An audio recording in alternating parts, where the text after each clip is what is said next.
Bonjour à tous, je vous retrouve avec un immense plaisir pour une présentation que vous avez certainement déjà vue sur d'autres chaînes, hein, parce que je suis un petit peu à la traîne. Ce week-end, il faisait beaucoup trop chaud pour tourner une vidéo ou pour faire des lives, donc voilà, j'ai pris mon mal en patience et j'ai attendu la baisse des températures qui est enfin là, enfin. Donc nous sommes le lundi 29, si ma mémoire est bonne, oui c'est ça. Voilà, je vous bouge un petit peu, mais j'ai vérifié. Alors, donc le nouveau tarot de Célia que voici. Le tarot murmure de la forêt. Regardez-moi cette jolie boîte. Hop, regardez-moi ça. Voilà. Hop, il est magnifique. Il est magnifique, comme tout ce que fait Célia. Alors, je vais essayer de vous remonter un petit peu. Attention. Hop. Hop. Voilà, voilà. Donc, il s'ouvre par une ouverture aimantée. Voici l'intérieur du coffret. Hop. Voilà. Une pépite. Comme d'habitude, j'ai envie de dire. Alors, j'ai vu que certains en avaient reçu, et moi c'est bizarre, je ne l'ai pas eu, un certificat d'authenticité, que moi je n'ai pas vu dans le coffret, ni dans le sachet, enfin dans le pochon que j'ai reçu avec, donc je ne sais pas. Le tarot Murmure de la forêt, donc en français, en anglais, comme d'habitude chez Célia, avec une couverture souple. Alors je fais attention parce que j'ai déjà vu quelques personnes qui ont eu des soucis avec le livret qui se décollent, donc on va faire gaffe. Voilà, on a Bienvenue à toi. Ensuite, l'étincelle créative où elle nous explique comment est né ce tarot. Un petit mot sur le tarot lui-même. Des conseils pour les tirages. Voilà. Un petit mot sur la carte renversée. On a 3 formes de tirage. On a un petit mot sur les arcanes majeurs. Ensuite, on a la description de la carte. Par exemple, ici pour le fou, on a la description de la carte. On a des mots-clés et on a des mots-clés du museau renversé. Voilà, donc on a des mots-clés à l'endroit et à l'envers. En tout cas, pour les arcanes majeurs. On va regarder pour les arcanes mineurs. Alors, attendez que je retrouve les arcanes mineurs. Voilà, donc on a encore un petit mot sur les arcanes mineurs. On a un petit mot, par exemple, ici, sur les as. Voilà. Et on a tous les as. Voilà. Ici, par contre, on n'a pas l'endroit en vert. Voilà, donc on a l'idée générale de la carte. Et on a ça pour toutes les cartes. Ensuite, on a évidemment une présentation de Célia avec ses réseaux sociaux. Pour, si vous ne la connaissez pas, mais à mon avis, ça m'étonnerait. Et on a une double page pour des petites notes. Alors, au niveau du jeu, voilà, cette petite pépite. Alors, ici, on a les cartes explicatives, les cartes avec les mots-clés de tous les arcanes. Voici le dos de ce magnifique jeu. Voici les tranches qui sont, j'ai envie de dire, un doré antique, mais pailleté. Donc il est mat, mais il y a des paillettes. Et à mon avis, ça va bien tenir dans le temps.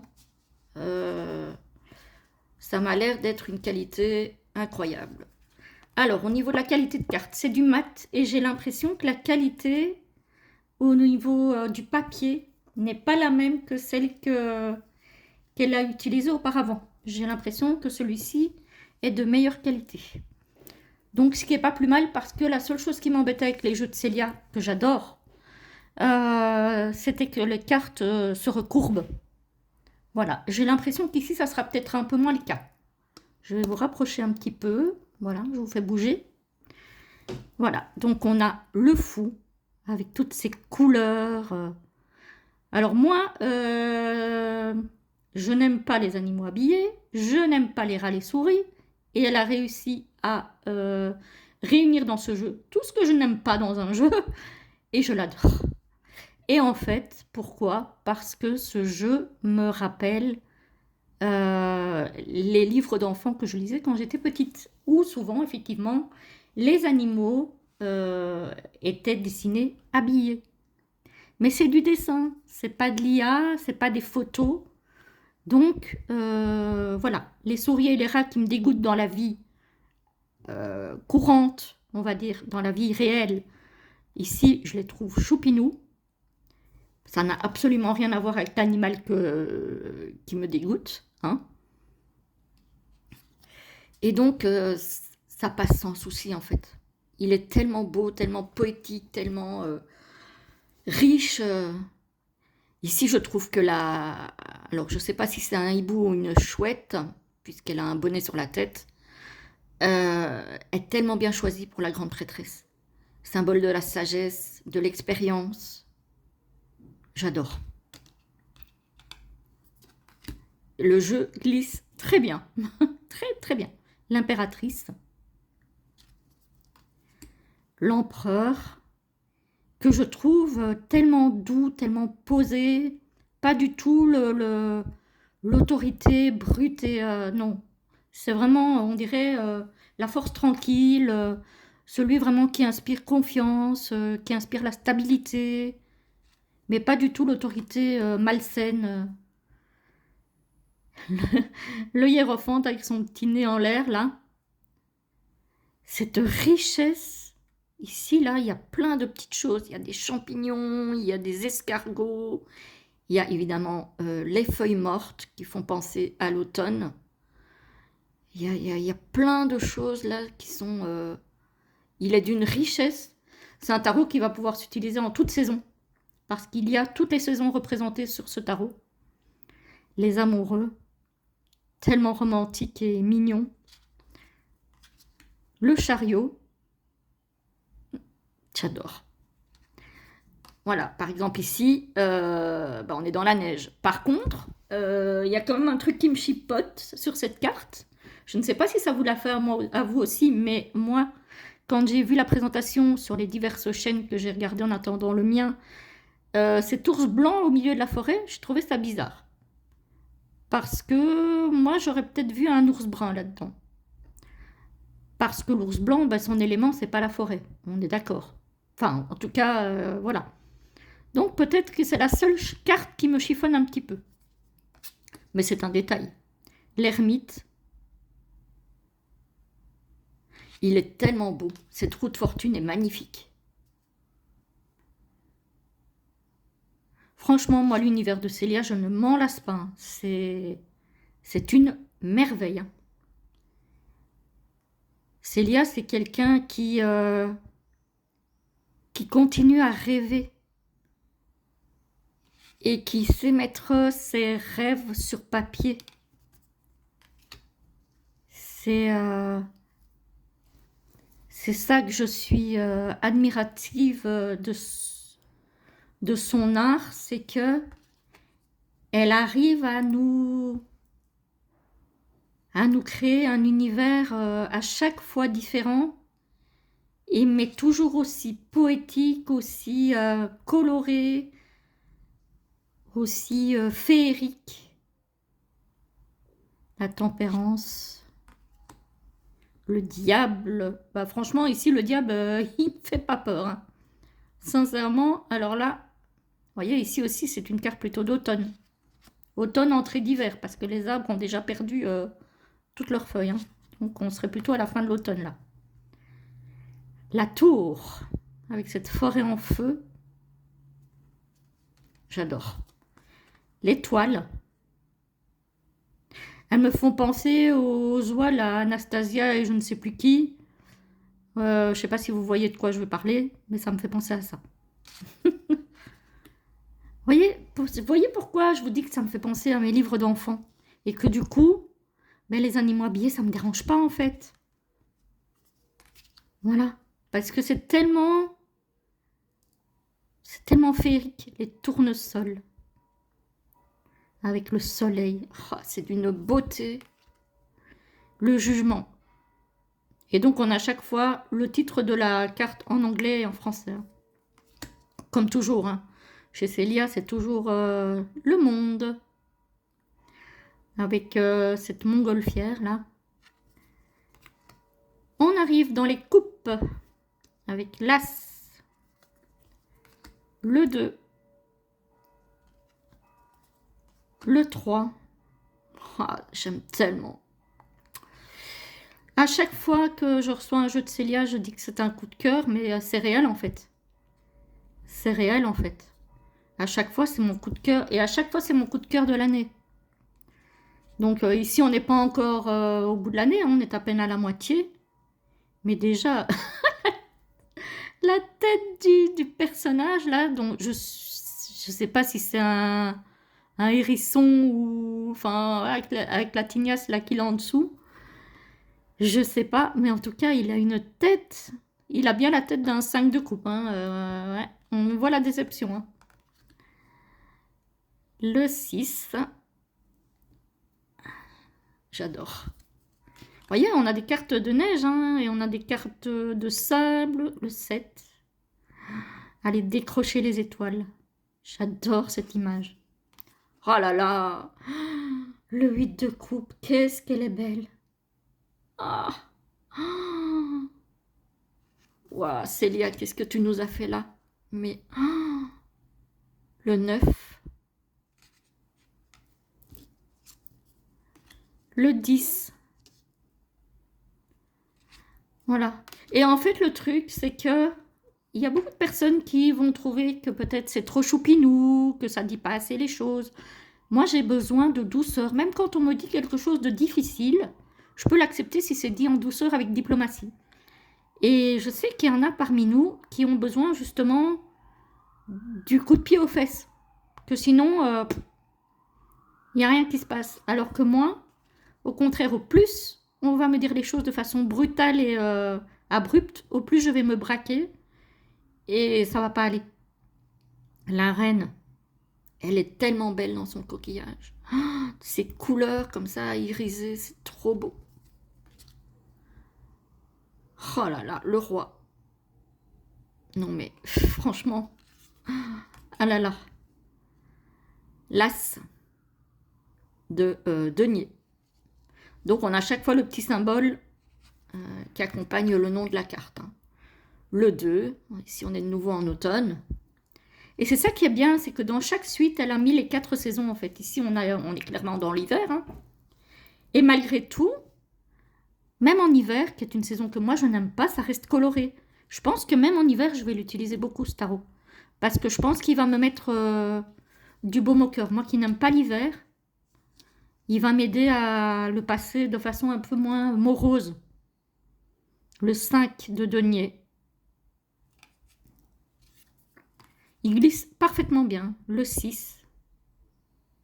Avec cette idée de générosité, de donner, de recevoir. Le 7.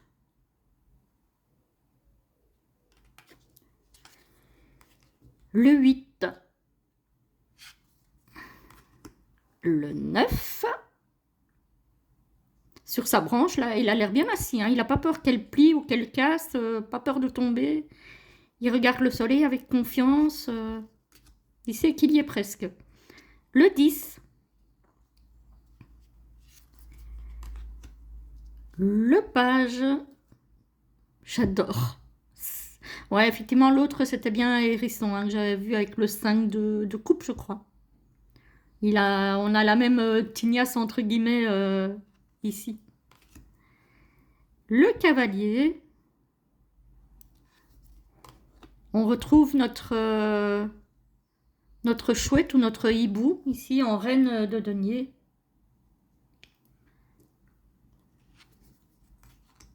Le roi. J'en ai 2. L'As d'épée. Trop chou. Le 2 d'épée. Je refuse de voir. Le 3 d'épée. Qui là pour le coup fait moins mal qu'un 3 d'épée classique. Donc encore une fois, ça reflète bien un 3 d'épée. Mais c'est fait avec douceur. La douceur de Célia. Le 4. Il fait sa petite sieste. Confortablement installé. Le 5. C'est non, le pull il est à moi. Non, il est à moi. Le 6. J'adore. Le 7. Le 8. Le 9. Avec les cauchemars. Hein. Ça reste quand même un rider qui est classique, même s'il est évidemment revisité à la sauce Célia. Il n'est pas difficile à lire. Hein. On retrouve très bien l'esprit du rider. Hein. Le page. Oh là là, qu'est-ce que c'est beau. Elle étudie visiblement les fleurs. Elle apprend à les observer, elle apprend à peut-être leurs caractéristiques. Le cavalier, il est trop chaud. J'adore. Ah, ça me rappelle la boîte qu'elle avait fait, que moi j'ai pas acheté parce que je suis pas très puzzle, mais la boîte des puzzles qu'elle avait fait avec les mini puzzles là. Le roi. J'avais pas acheté parce que moi je suis pas très puzzle. J'ai pas assez de patience pour ça, alors que j'en ai beaucoup pour d'autres. Mais ouah, un immense gâteau. J'ai l'impression que c'est un style de fraisier ça. En tout cas, ça donne envie. Ça donne envie, ça donne envie. Hein. On est dans les bâtons, les amis. On retrouve bien le globe. Le 3.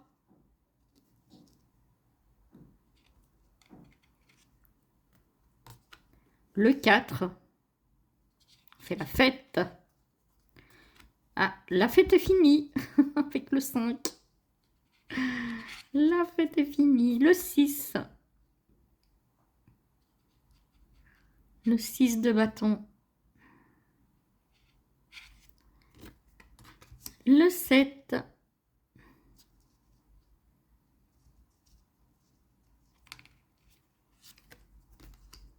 Le 8. C'est une merveille. Vraiment, c'est une merveille. Le 9. Le 10. Le page. Le cavalier. J'adore. Elle est très très belle aussi, le cavalier de bâton. J'aime beaucoup. La reine. Et enfin, le roi. Voilà, voilà les amis, pour ce magnifique tarot. C'est le nouveau tarot de Célia que vous pouvez donc retrouver sur le site, hein, sur son site Célia Mélesville Studio. Voilà. J'espère que la présentation vous a plu. Je vous souhaite une très belle journée ou une très belle soirée suivant l'heure à laquelle vous regarderez cette vidéo. Et je vous dis à très vite.